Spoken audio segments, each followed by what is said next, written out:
Wait, I've seen enough cartoons to know that this is a major and that is a minor. Come on.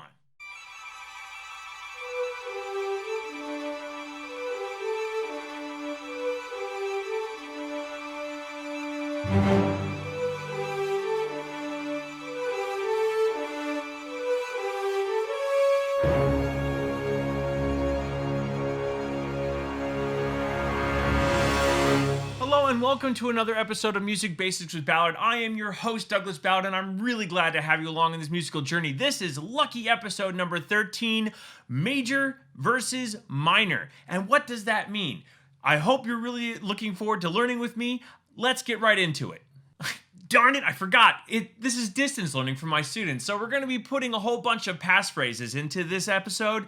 Hopefully you can help them find them if you know somebody who's watching it for that reason, and they can put it into the quiz, okay? So thanks for being understanding as I keep doing that during this time. I appreciate it. One of the things I want to say before we really get started out here today is that I am not going to be doing a Music Basics with Ballard on how to read music on a musical staff.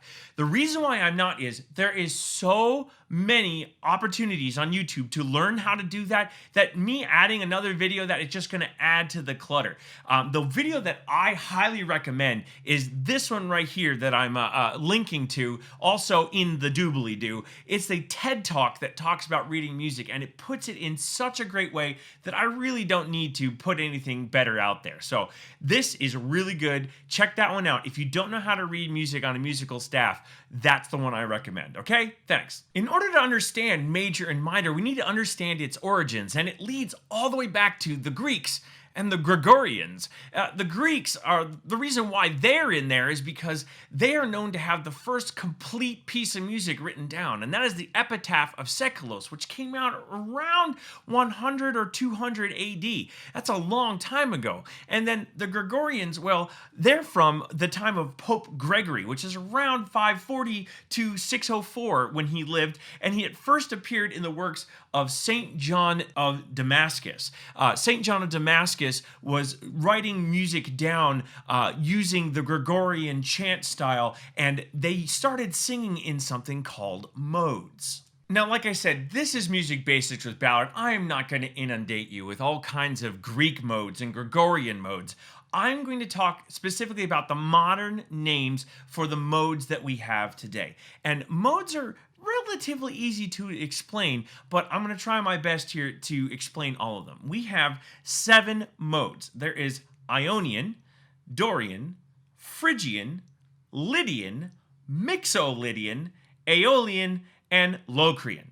Okay? We're going to go over all of them, so don't worry. Okay, so this next portion, you really need to have seen the episode on intervals. If you haven't seen the episode on intervals, you want to go check that out, because this is the most basic definition I can give you of what a mode is. So when you have a scale, it is a series of whole steps and half steps. Remember, a whole step is a major second, and a half step is a minor second. And when you move up the scale, you will notice that as you move up the scale, from the starting pitch, we're going to use C in this instance, you go up a whole step, then you go up another whole step, then you go up a half step, then you go up a whole step, followed by a whole step, followed by a whole step, followed by a half step to finish it. Okay? And so the basic pattern is whole, whole, half, whole, whole, whole, half. Right? Okay, so that's the first step to understanding modes. Now, for modes, what happens is you move the starting pitch, but you still follow the exact same patterns as you did before. You just don't always go, you don't go whole, whole, half, whole, whole, whole, half. Let's say you started on C, that was the first note of our mode, and then we go up the scale. That follows the whole, whole, half, whole, whole, whole, half. Well, let's say we started on the next note of the scale, which is D. And we're going to do the same thing, but we're not going to change the pattern. We're going to still do whole, half, whole, whole, whole, half, whole. So it puts the first movement from the first scale at the end. So we're just going to shift it over. So it goes like this. Okay? You understand? So each one of these scales is just moving up the scale, not changing the notes that are played. So we always play the same notes. We just start and end on a different note, and it changes the way it sounds. I'm going to go through them right now. All right, so our first mode is Ionian mode. We're going to start on C. Simple. All right?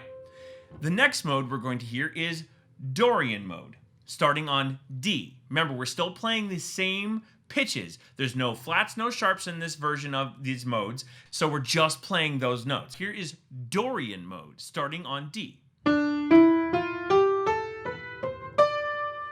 Right? Sounds a little different. Here is Phrygian mode, starting on E. Okay, starting to sound weird. Here is Lydian mode. Notice that one didn't sound so bad. There's only one note that sounded weird in there, okay? I'm going to jump down so it doesn't start getting too high for us. Here is Mixolydian, starting on G. Right? And then we have Aeolian mode, starting on A. And then we have Locrian mode, starting on B. This one sounds really weird. It sounds like it's not finished at the end, right? So here's that Ionian mode to make it sound finished. Now, you can play a mode on any note.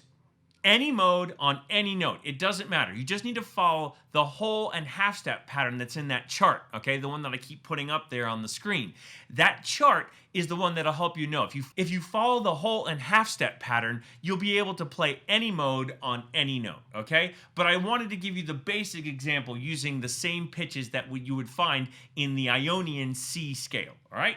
Thanks. Now that you know about all the modes, I want to point out that two of them became a lot more dominant. And in the late Renaissance and early Baroque period, a lot of musical composers started using two of them. You probably figured out one of them is the Ionian mode. That's the whole, half, whole, half scale. People seem to really like that one. And the other mode that people seem to really like is the Aeolian scale. It sounded like this.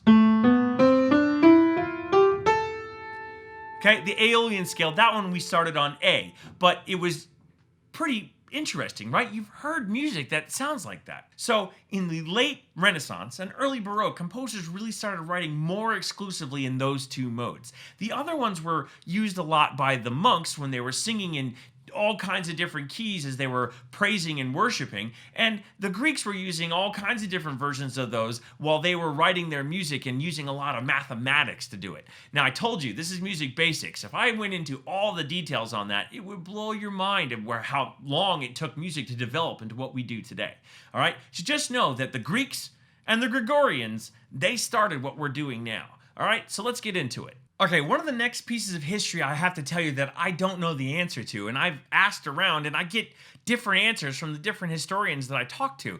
No one seems to be able to agree when Ionian and Aeolian were renamed to major and minor, but Ionian is major. And Aeolian is what we call classically minor. All right, so I'm sorry, I can't seem to tell you. I've asked about 7 or 8 different people, and I got 7 or 8 different answers as to when it started. So the best I can tell you is at some point in time, we started calling it major and minor. So Ionian, major. Aeolian, minor. Okay, so that's where we're going to go from there. All right, well, that brings us to our first word, and that is the name Mary, as in Peter, Paul, and Mary, the singing group from the 60s. Okay, so the first word is Mary. All right, let's start talking about major. Now, before we start talking about major, I want to bring in a little science here. Just so you know, there's all kinds of scientific studies on music that have proven that phrase, music is a universal language. And that is because almost every single person who hears a piece of music, they equate an emotion to it.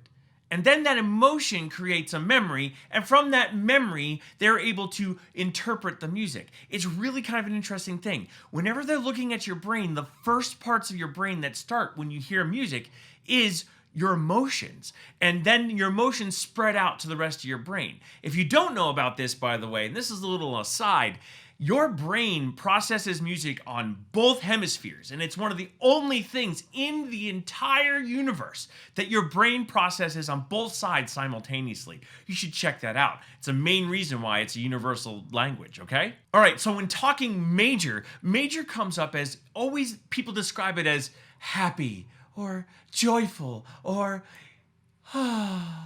in love. I'm sorry, but major is always described as positive emotional things. So when you hear something that's major, and it should have a happy sound, all right? So here's our C major scale. Right? Sounds kind of happy. When you play C major chords,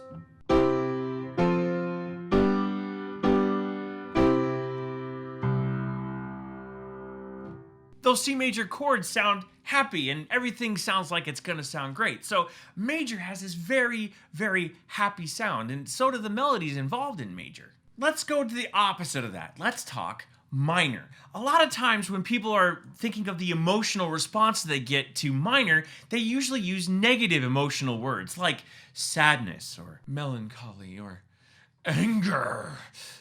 Those are usually the words that they use to describe pieces that are written in minor or melodies that are in minor keys. Let's take a listen. This is the A minor scale.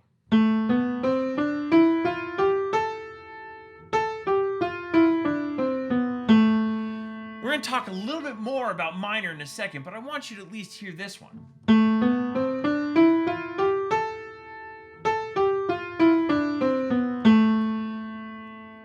Okay? Here are the chords.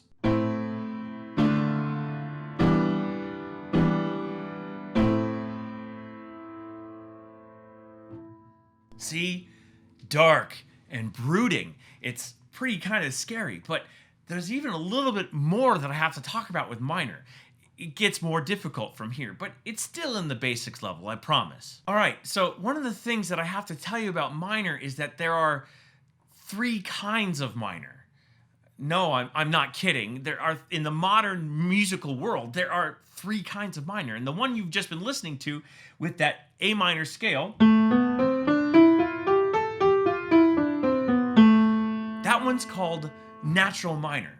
And it's very simple. You don't change anything about the scale at any point in time. That's why it's called natural minor. And you get those chords that all sound so dark and brooding, all right? So that's the first one, natural minor, okay?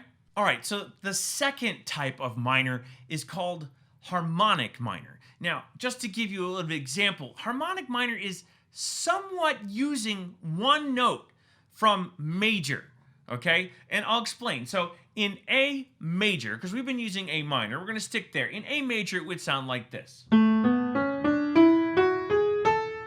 Right?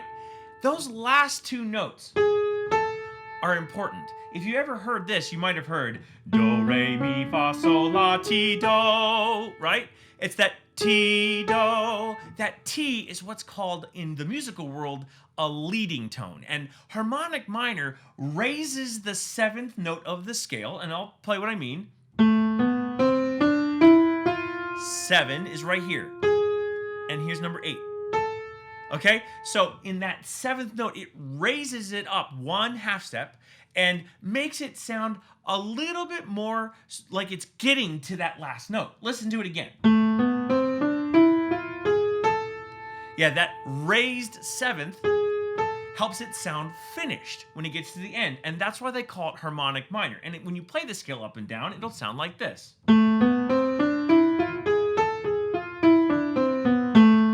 Makes it sound a lot more different, right?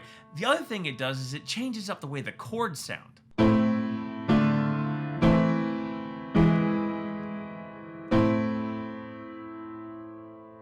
You hear how much different that sounded? It's pretty incredible how much difference just one note makes, right? Okay, moving on.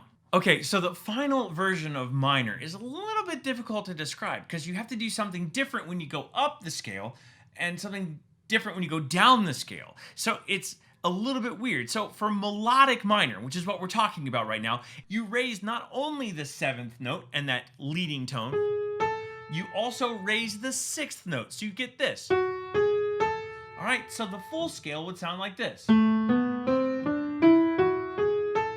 But when you come back down, you don't play those raised notes. You go back to the natural minor scale. So when you play the whole scale together, it'll sound like this.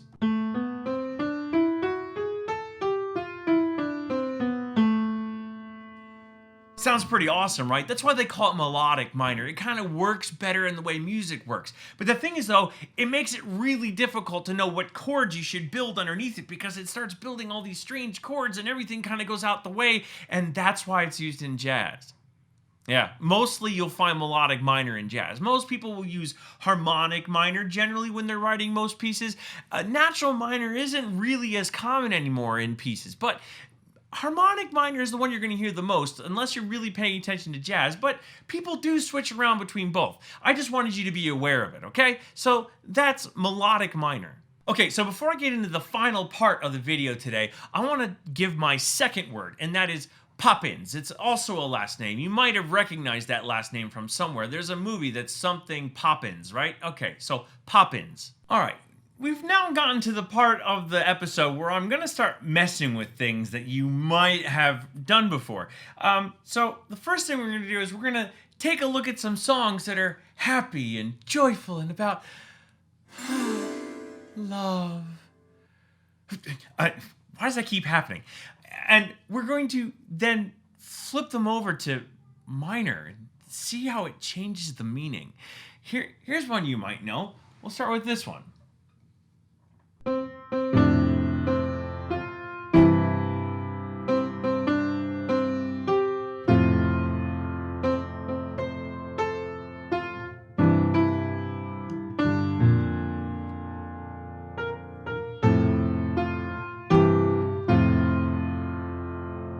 Okay, happy birthday, right? Let's check it out in minor.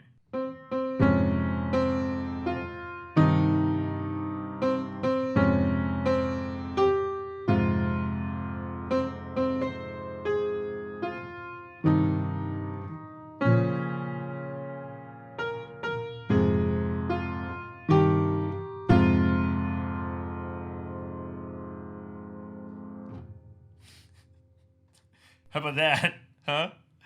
Sounds like the worst birthday ever. Hopefully you got an idea from that last one about what happens when you change a song from major to minor. Totally changes it up. Let's try something else, okay? Here's another one you might recognize. We're gonna start on the refrain though. This is the refrain to Home on the Range. Home, home on the range, where the deer and the antelope play, where seldom is heard a discouraging word, and the skies are not cloudy all day. Now, let's see what happens to those amazing skies when you put it into minor. Home, home on the range, where the deer and the antelope play, where seldom is heard a discouraging word, and the skies are not cloudy all day. Sounds pretty discouraging to me. You see how much difference major and minor has on the meaning of a song in your own head? Let's do one more. I really don't think that this one needs any kind of introduction, so let's just go right at it. Oh, beautiful for spacious skies, for amber waves of rain, for purple mountain majesty above the fruited plain. America, America, God shed his grace on thee, and crown thy good with brotherhood from sea to shining sea. Okay, let's try that one in minor and see how beautiful America is then. Oh, beautiful for spacious skies, for amber waves of grain, for purple mountain majesty above the fruited plain. America, America, God shed his grace on thee, and crown thy good with brotherhood from sea to shining sea.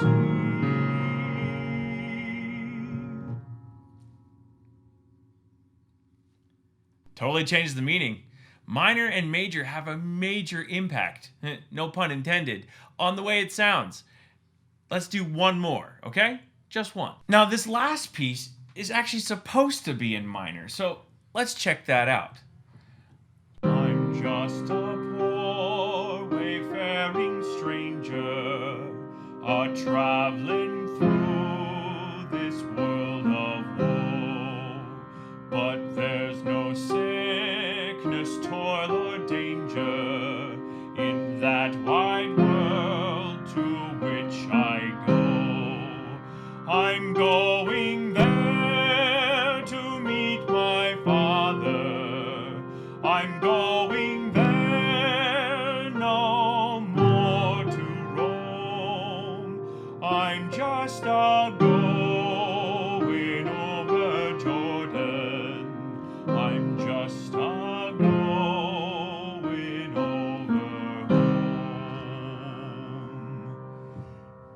Kind of a sad little song. If you really caught the words, it's the idea of heading off into heaven and, being sad about dying. It's kind of a very sad song. So let's hear what it sounds like in major. I'm just a poor wayfaring stranger, a-traveling through this world of woe, but there's no sickness, toil, or danger in that wide world to which I go. I'm going there to meet my Father. I'm going there no more to roam. I'm just a going over Jordan. I'm just a going over home.